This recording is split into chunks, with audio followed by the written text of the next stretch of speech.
we've talked about this before in the show and Brandon really brought this up in our last stream, is that a lot of people who don't know our show don't understand that this show is more about relationships and love than it is about murdering and gratuitous violence and basically my home life. But just kidding. Hey, let's hit it. Yeah, so badass. So freaking badass. Oh no, Millie! Oh yeah, I get asked about this scene because some people like just a bottle knocked right. It's supposed to be chloroform. Kids that did those. Yeah, I actually have a funny story about that too. I thought it was. What did I say? It is literally the demon version of Get Out. Oh, the kids at that part, because we recorded everyone separately. So we didn't quite, it was, I was trying to get them to match up because they're supposed to say it in unison. Yes. But there was no take that was in 100% unison. Yeah. That's why the boy character is slightly delayed. Yeah. And I do think it's kind of funnier. It is. It's like a creepy echo. Yeah. And what was their motivation for that? Money. Money. Yeah, right. Yeah. Okay. All right. We were just having this. Vivian and I and Sam were just having this conversation a couple of nights ago, and after both Vivian and Sam sobered up, we were talking about how sometimes we bring in actors, and Bryce. We hadn't worked with Bryce on the pilot. So, Bryce is an amazing talent, a Broadway star, handsome as all get out, although I think it's all filtered, just my opinion. We've never met him, so we don't know. No, for sure. Yeah. But we got to that part where Stolas has to go off on this sexual tirade of things he wants to do to Blitz. And it's always awkward because you don't know how an actor is going to respond to that. He's like, yeah, okay, no problem. And we go, okay, we'll just roll and whatever you feel comfortable with. And out of Bryce's mouth so easily, having Stolas and having him and Blitz doing things I'd only read about online. And at the end of this 3 minute improvisation of things he was going to do to Blitz, Vivian and I were on camera just like this. I think I was like, it was really fun. And then Vivian said, and I quote, "I'm not animating that." But she did. Someone else We can. just haven't seen it. No, there's some artists that would want to. I need the fans have animated that. Let's be real. The fans have animated that. Yeah, we need By it. the internet. Maybe someday, because what was funny. Oh wait. Yes, exactly. I think that the best part was that he could have said anything because the point of the joke was I was going to find places to censor out. So he could have said anything. Yeah. But he actually, the funny part about that, because in the pilot that was the case. It was a bunch of nonsense words. But Bryce went for it. It's actually explicit. And that's exactly what I love about Bryce is that Bryce likes to play, and that's what I'm all about. It was so playing, funny. and he likes to play. But I will say, in regards to this topic, I remember this thing about pegging, and maybe I'm old or something. My mom and dad are watching this. I'll explain it to you later. Okay. But when we get to that episode, I want to tell that story. Okay, you want to save it? Yeah, I'll save it. Okay. Remember pegging, everybody. Say good So well done. Their little rubbing noses, so cute. Good shot, Richard. Well done. Thank you. I had to practice that on a range for weeks because I was I can nervous. imagine, man. That was a hell of a shot. Arms training for the I remember when I had lines like that, I had to say them so close. And Richard and Viv, the number one note was step away from the mic. But anytime Blitz is saying something very quiet and intimate, I was basically sucking the mic. And Oh yeah, What do you think? we found a public domain cartoon to put Yes. on in the background. And then we found like a devil one, so it's like this like this old Warner Brothers cartoon. I love about that they're watching in modern day is like these old school. Yeah, Oh, yeah, of cartoons. course. Oh, What do they have in hell? Yeah.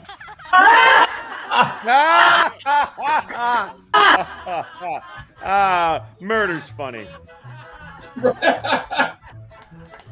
I think every first episode of every series should end with the words "fuck that family." If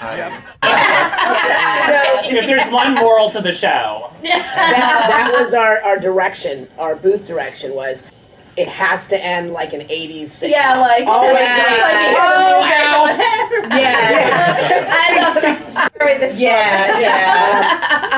So a little bit of background before we do the second one.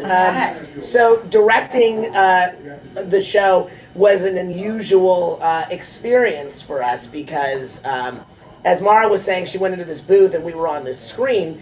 It's because don't you guys hear this thing? There was this pandemic that was going on. I'm not sure. And so What was it called? it was called PEGVID. Oh, yeah. Pegvid. PEGVID 19. Virus Oh no. outbreak, yeah.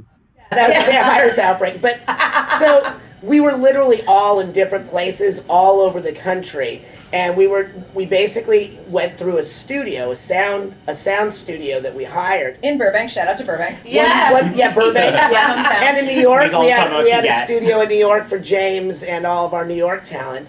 And that was the good part about this, is that it was easy to record people wherever they were. We did have technical difficulties at times, but as we got into a rhythm, it started going really quickly, and it was really nice because I literally was locked in my home studio for months. We were like there at our desks for months, and Vivian would have a cat or two jumping on her everywhere. Yeah, I mean that's kind of cool. I guess the cats got to see at least one of my cats at any point. Yeah. Because I have 3 of them, and they like to be on camera.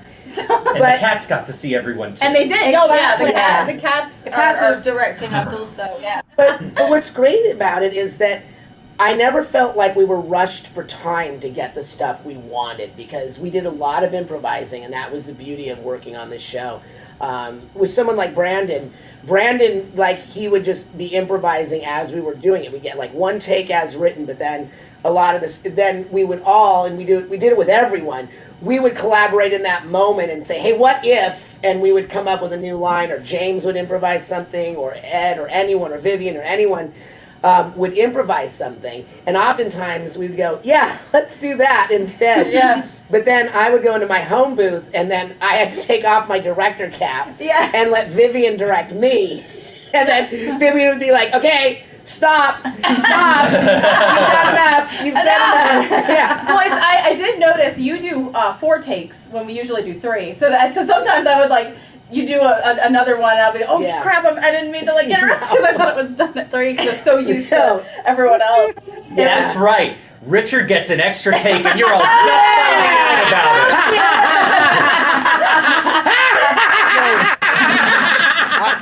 I would make the argument I don't need 4 takes, Richard. Oh, that's true. We had to cut most of it anyway. There's nothing wrong with that to all of us. I remember going into the spaceship booth thing that that Mara works was by talking itself. Yeah, and I remember I was really early, because I'm always bloody early for everything, and I'm just waiting there. And then I'm like, when's someone gonna come and like help me out with this bloody studio? And so then I found some random person that was in like the other studio. They're like, no, it's all ready for you. And I'm like, there's no one in there. And they're like, put the headphones on. So I was like, and then there was like someone talking to me, and they're in like San Francisco or something. I'm like, what is happening? They're like, walk over there and turn this volume bit up. And then I can't do any of this stuff. And then you guys pinged up, and I was like, finally. Friendly faces. It really was like 70s sci-fi. It was so 2001 or weird, some shit. yeah. When I left to pick Mara up, because I got the text from me literally right when I finished Sally Mae's recording that your home setup wasn't working. Yeah. So I think I told you guys, like, I'll be right back. I'm gonna go grab your next performer. I like rushed over to Los Feliz, but I felt like I was leaving you two in a room alone, and not that you were like at home in your own we were space. we were in our pajamas most of the time. No, I will say, like, I'm so used to now recording everyone remotely that, like, And you don't want to see any of us. Well, I just don't know what that's gonna be like. Like, I'm like, but I'm hoping that someday we're able to do that, especially as we're continuing to make the show and things are starting to. And that's why it's such an honor it's to be in this room with everyone. Exactly. Yeah. So And this is the nice. first time a lot of us are in the same room with each other, so you guys are all witnessing. And with the musical numbers, what was great is that, like, we would like do dialogue first unless someone had like a really hard song or something, and we do music, and then Sam was always on standby, and we would click on Sam, and then Sam would be in his booth that looked like it was Space Oddity, right? Oh yeah. I love it. Yeah. But yeah. I'm zooming from the booth. Yeah. But yeah, speaking of you, I guess that's a good segue into this episode. So this is the episode where your song comes in. Like Yes. your songwriting for the show. And this episode is very special. Like, a lot of people, it's funny because I see a lot of people discussing this episode and saying, this episode feels like it should have been later in the show. And it's like, I disagree, because I think that this episode is there's kind of two tones of the show. One of them is like the comedy and the raunch and the violence and stuff, and we get that in the first episode. And then and the sentimentality of like the main characters, like their relationships and what they're dealing with. And then this episode deals with like some of the deeper, more like kind of like complicated relationships Emotions in the show. and relationships, And absolutely. and I feel like it was important to set that early because it's a very important part of the show. And so yeah, like I see that discussed a lot. Like, this episode feels like it should have come later, and I'm like, no, I feel like it's in the right place. It's showing this not just all murder. I think there's other stuff going on. I think a good show should. Sorry, Brandon. I think a good show should have a roller coaster. Like, it's like a demo. You should hit them in the beginning and then have range right away. Because it takes you on this ride. Hook them straight away. Yeah. Don't make them work hard. That's what blew my mind about this one, because I'd only seen the really heavy comedic elements of the show, and then when Stoltz's song came out, so much like, heart. Holy shit! This is one of my favorite. Goosebumps. This is my favorite episodes ever. The song and Bryce and the art and the colors. And Stella. And Stella. Sorry, and Stella. I was getting to that. Oh yeah, I'm sure. I was, but Brandon interrupted me. So This song is so. This song. This was the first thing I wrote for the show, period. And like now I've written I think like 18 or 19 songs. Oh my god. But this was the first one, and it was so funny too because like we got in touch because I had done comedy music, and then the first thing to be like such a serious, tender song was definitely an interesting way to start. And obviously, like I've said it before, like at the time I wrote this, I had an almost 1-year-old. And so like that was very informative to this, and like I felt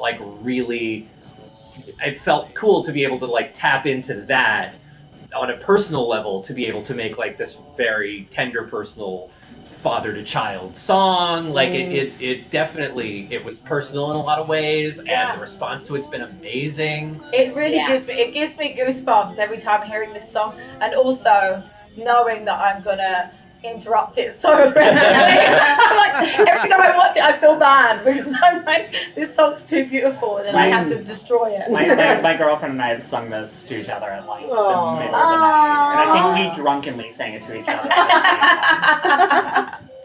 I had a friend who I hadn't talked to in years reach out saying like, hey, did you write this song? Like, You Will Be Okay? And I was like, yeah, why? And apparently like it played at like a memorial of a friend of a friend. Oh my god.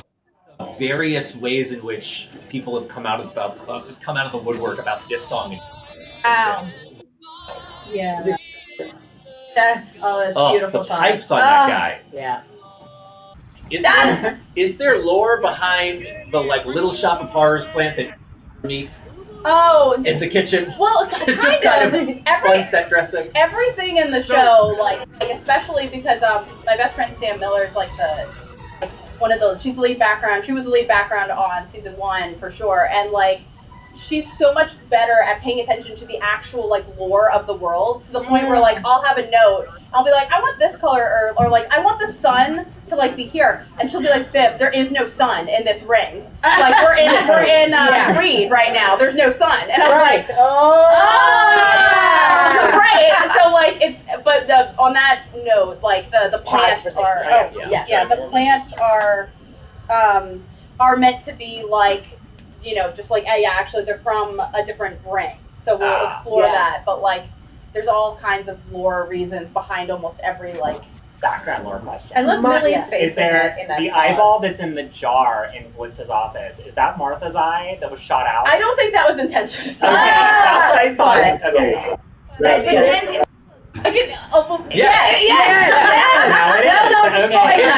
It's canon now. This last shot, this first shot where we see Blitz with Stolas is one of my favorite ones because we finally get to see the size difference. Perspective. I know. Stolas The walking is like as well. that, and Blitz is about this big. But yet, That gave all the Rule 34 artists a template to go off of. We said, there you go, get it right. There's I guess. Was it? Have to. Which brings me to Ozzy. With Ozzy. Ozzy is like, I mean, a serious chat, and I was like, so how does what? Never mind. I just. It's one of those things where it's like cartoon logic of like they just find out, they figure it out. They figure it out.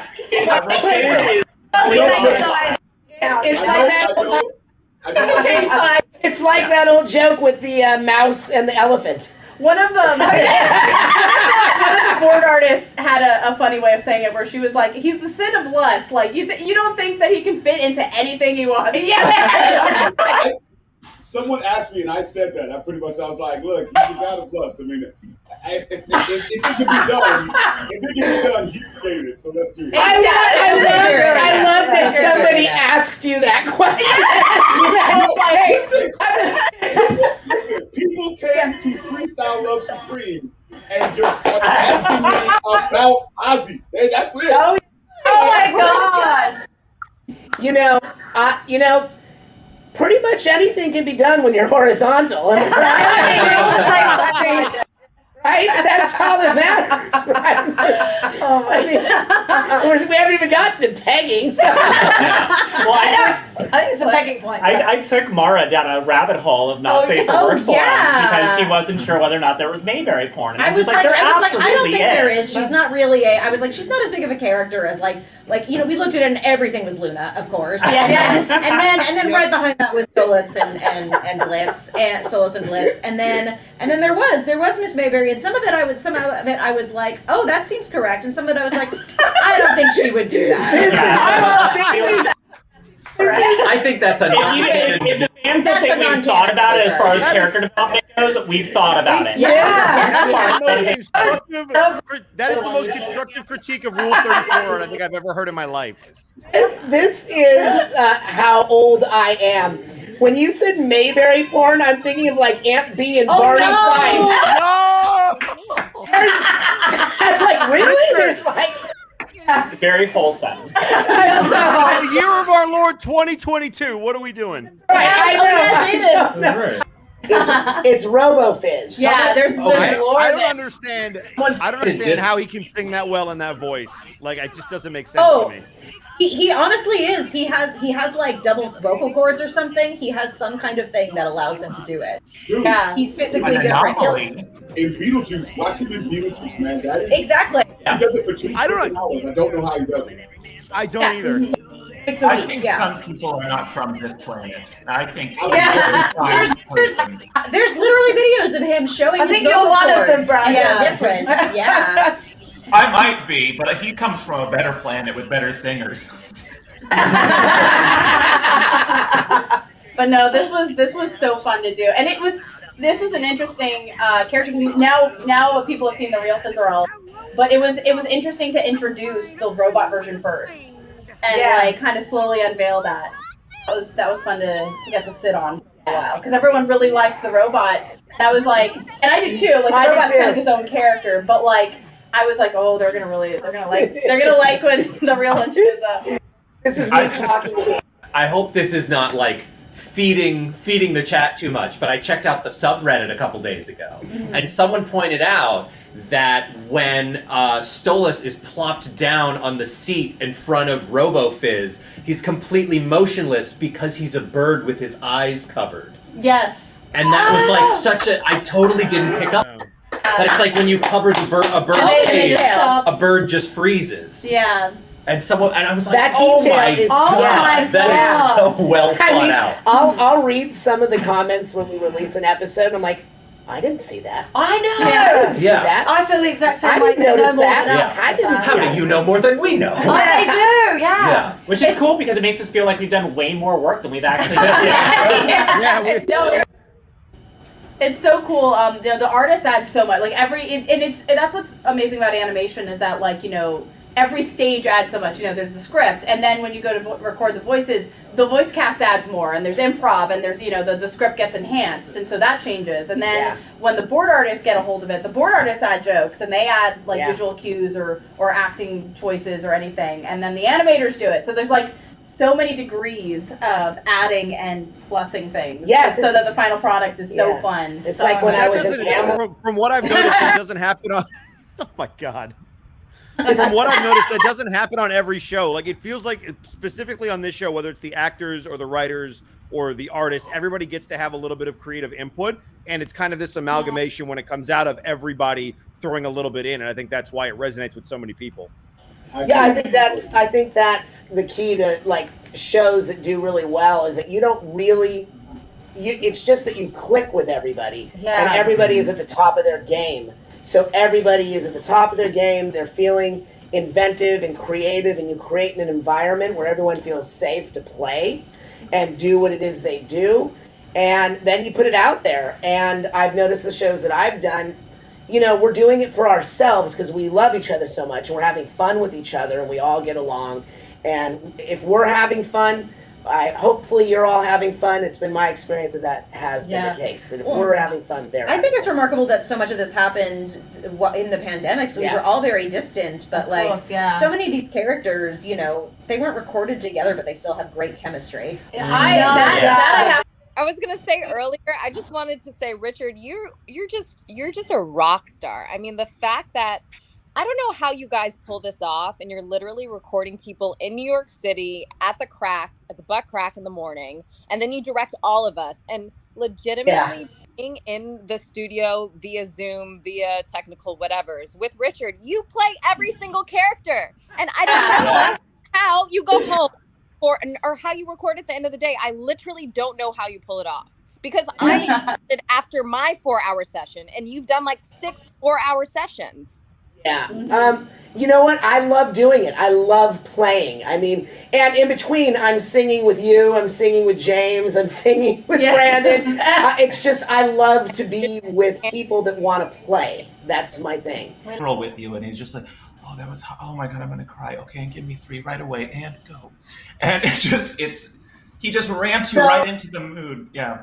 I'm tearing up right now. I can cry at the drop of a hat. And, those are my favorite moments because they're so real, and it's the heart of our show. It's the heart of our show. Wow. And working with you, doing, like, everyone has seen the first half of episode 7 and 8 has seen 7, and that moment. It breaks everyone's heart. Yeah. And we talk about Brandon, and you and I spent time doing that together because it was like we understood it was really important. Yeah. It was authentic. I think it's fair to say that, at least I think definitely for me, whenever I'm feeling something as Blitz, it's very authentic in the moment because Richard gets us there, and we take that moment to feel our feelings and to be sad, and you can hear it in the way he's even just directing me sadly, you know, and because we're just in that moment, so that the lines between talking and acting just blur together. You go right into your take already feeling like shit. And, you are so good at making us feel like shit. You're so good at making me so angry. You make me so angry every time I see you. You make me angry. I get it. And you know, the thing is I think it's important for us to set the playground. The playground in which you would use these words is what we do. And so I don't need to give anyone. I've never given anyone a line reading. I don't think I've ever had to give anyone a line reading because that's true. And it's one of the things I pride myself on is like if I have a certain way I want to hear something, I'll talk story to you and I'll say, imagine that it's this, this, and this, and boom, we get it. And we usually do an ABC take on things, so. But mostly we get it out of that first one. Yeah. And so, well, thank you, Brandon. I'm feeling very. It's true. Richard never gives line reading. Feeling naked. I'm feeling vulnerable. Well, we'll get there together. Come on. Quick, James, get Lin-Manuel on the phone. I'm vulnerable. This one was super fun, and then Christina V is in this one as well. Oh, Verosika is introduced. Oh, Yes. That was so fun. This one was very fun to write. Also, one of my favorite lines ever in this show. Oh, Blitzy, I know him. I used to date him. Hey! I what? I love me. I will say, like, as far as certainly co-signings that we've done on stuff, everyone goes, I want you to write, I am not a possum. Yeah. Everyone loves that. A human called me a possum.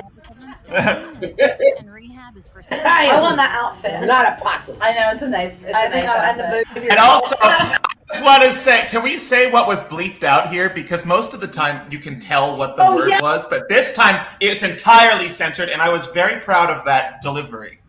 I know you had a great delivery. Tell me. Okay, so yeah, this is a fun story too because it also it has a tie-in with season 2 that like eventually will happen. Season 2.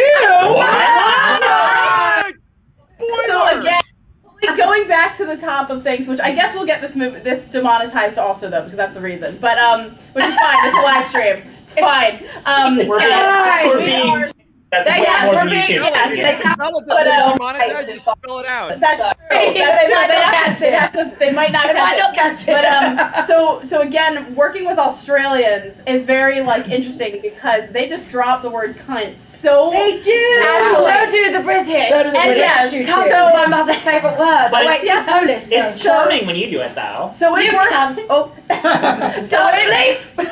So it worked its way into the script a lot more than I think initially. So that was the word. It was cunt. He calls her a cunt, which was pretty mean of Liz. It was pretty brutal. It's a great word. But we have a character in season 2 who I won't give too much away about, but who is Australian, and so he says it like every 5 seconds. And so I think we're gonna have to like I want to like create a really funny sound effect for every time he says it. So it's like almost like a clown honk or something. Like it's like fart. That's funny. A didgeridoo going off. I need one of those in my pocket. Vivian Nixon. So much. Vivian Nixon. That was one of those days when we recorded him because he was in Australia. We recorded him. That was interesting. And we had started at 6 a.m, and by the time we got to him, he was behind an hour or something. We didn't like start until 7 or 8 o'clock at night. We were. Yes, that one was at night. So there was like. We started as like early as like 6 or 7. 6 and 6 a.m., for some people in New York, and then we've gone as late for Australia as like 8 or 9. We're doing it in Oz too. That's amazing. Yeah. It was fun. It's global. This show. It's global. Yeah. I'm excited. I definitely can't give away who that is, but I think people will have a fun time. I'll just say it sounds like Laryl Sneap. That's all. Let's not give. I will say the challenge with Helluva Boss is that and the difference between the other project is that the other project. The other. Has another project? Season 2. What are you working on, Viv? Between Hasbin and I mean this goes for the pilot as well, but Hasbin and Helluva is that I wanted to separate them musically. So like Hasbin is like I always mix it up. The diegetic musical where it kind of manifests and just the character starts. And Helluva Boss is the diuretic. That's just when you're on screen. Right. Where we keep everything out. But part of me needs an excuse for the music to happen. Whereas Hasbin's straight up a musical. Yes, but part of me wants to say screw that. As we go on, I mean, because so much of the cast is so amazingly musically talented. I hate music. I don't think they would complain. Yeah, so that's the reason that a lot of characters haven't had songs that like I feel like should have songs is I'm like wedding. when their character just bursts into song, but like they would. So that might be something that the show kind of becomes over time. Really? What show? Helluva? Helluva. What? No. Yes. Season 2. When is it coming out? I just want to say I have the comment, so and I'll take this to also address the fact that we haven't obviously put out an episode in a very long time, and like trust me when I say it's worth it. I know like realistically there's all these like technical and just production reasons why we've been taking longer on it, but like I will say like we've never stopped and we're still working really hard, and season 2 is already underway, and like all this progress has been made. Season 2? And it's like worth it. Like I genuinely believe that like what's coming is so worth it, and like the runtimes are also going to be bigger, so like, they're bigger episodes, and it's going to be very cool. I'm very excited. And much of this animation, it's like Disney level. Like it is the animation is stunning. And, it is stunning. And we're like in our stride right now, which is good. We just, it's like, it's early Friends versus season 2.5 Friends. Yeah. We are so at season 4 Friends. How old is Luna? I mean, like it's Hell Years, so it's different, but like because she's adopted, but she's 22. She's 22. Yeah. In Hell Years, but Hell Years, operate their way. Yeah. And I think we figured it out. Don't quote me on this. So I imagine they probably live a lot longer too, because I mean, yes, they're essentially immortal. Yeah. Well, they live a lot longer. Yeah, I feel like they lived like maybe 200 years, and they at the time that like 200 or more years ago, like when Hamilton was around. Hamilton. Yeah, have you heard of it? Yeah, it's a great musical. So aren't you starring in that? No, I'm going to be playing Jefferson. I'm going to be one of the best Jeffersons ever.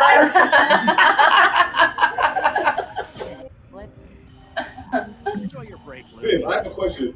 Will there be a soundtrack of the music? We're working on that.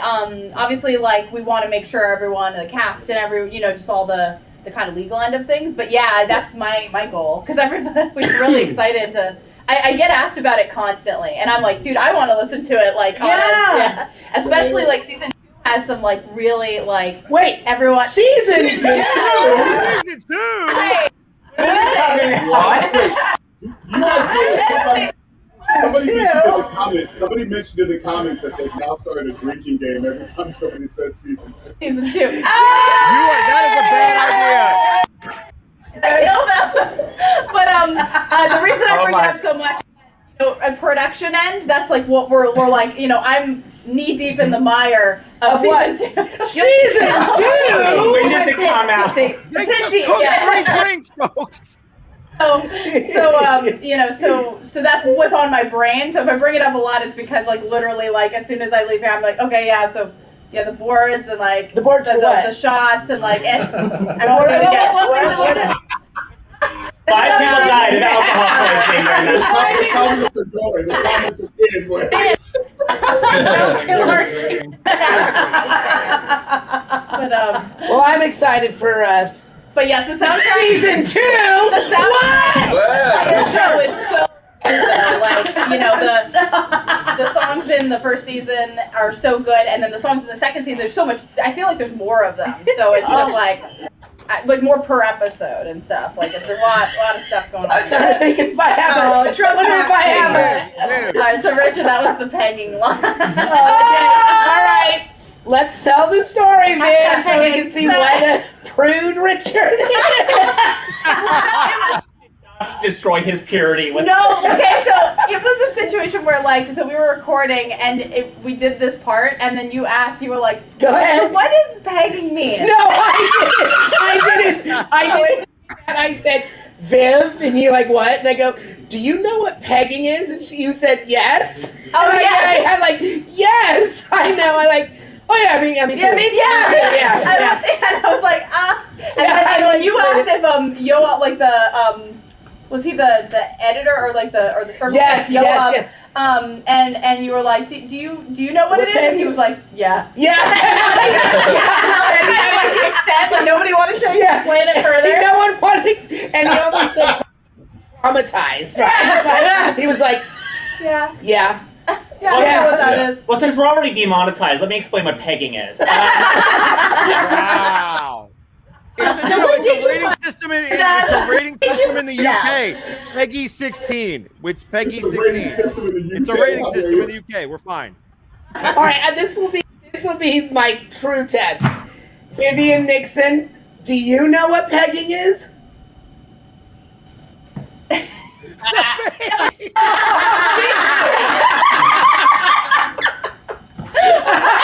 She's purposely muted right now. There's even some technical difficulties going on with the audio.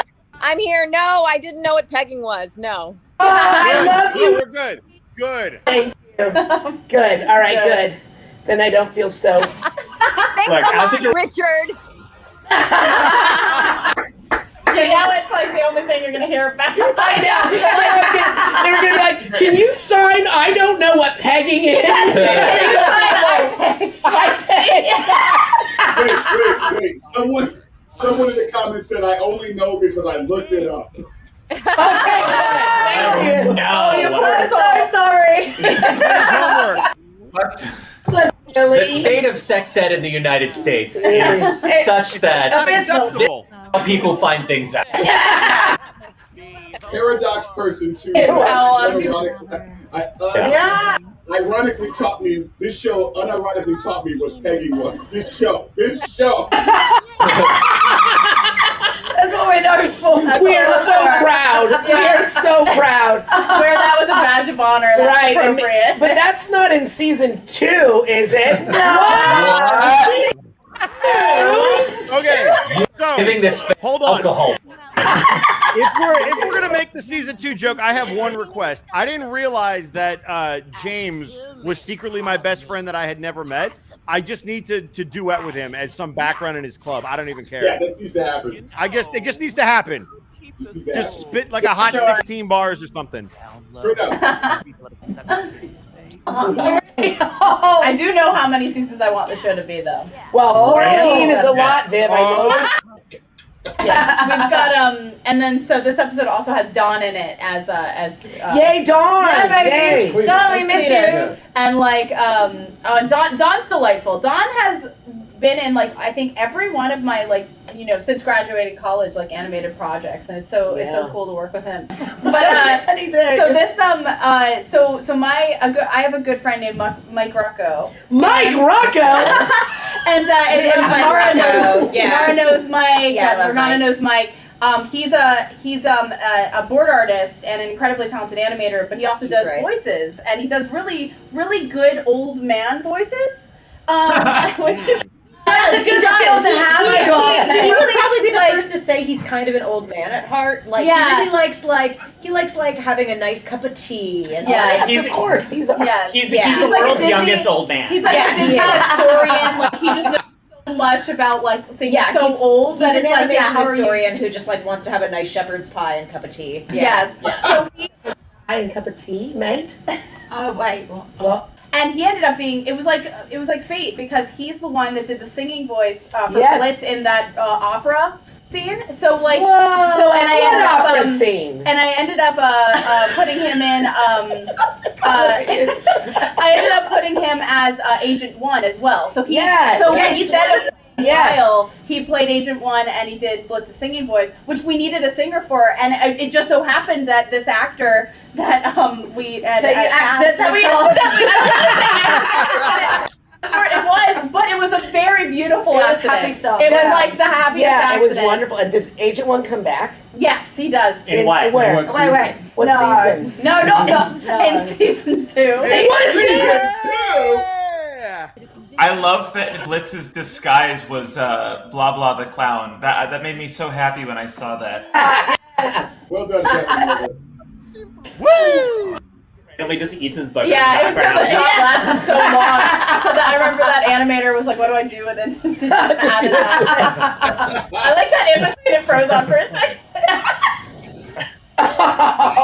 I'm obsessed with the fact I got the little gnome sound into that. Also the hashtag cutie. Wait. I remember that old man being a lot filthier in one of the boards. She was printing her up. Yeah. Amazingly talented like animator who does that subtle acting, and I was like, I think I want to give one of these And shots to this And no. animator. So we did record laughter for everybody, and I just couldn't find it. And I was running out of time to like edit the episode, so I put Don's in, and then there was nobody else, and then I kind of thought it was funnier. Just I was like, I think it's funnier that he's going off on if his he's the own. only one Yeah. laughing. So he just goes off, and that's why everyone kind of awkwardly is watching him, because everyone was supposed to be like that 80s like ha ha, and I just was like having trouble finding the files for some reason for that laugh specifically. And I just was like, you know, this kind of worked. So in fact, we did work. Laughter originally. It was a happy accident. It was a happy accident. Playing the Oscar Episode music 8. now. We're really far along in the next part of Stop the season speech. season 2. Season 2! So it's coming. I know it's been a very long wait, but we're working very hard. It looks amazing. It really looks so good. And I'd like to just send a shout out today to my friend Peg. Hi, Peg! And Peggy. I love you, Mommy and Daddy. Thank you for watching. Okay, anyway, so what pegging is. Yeah. So, yeah. No.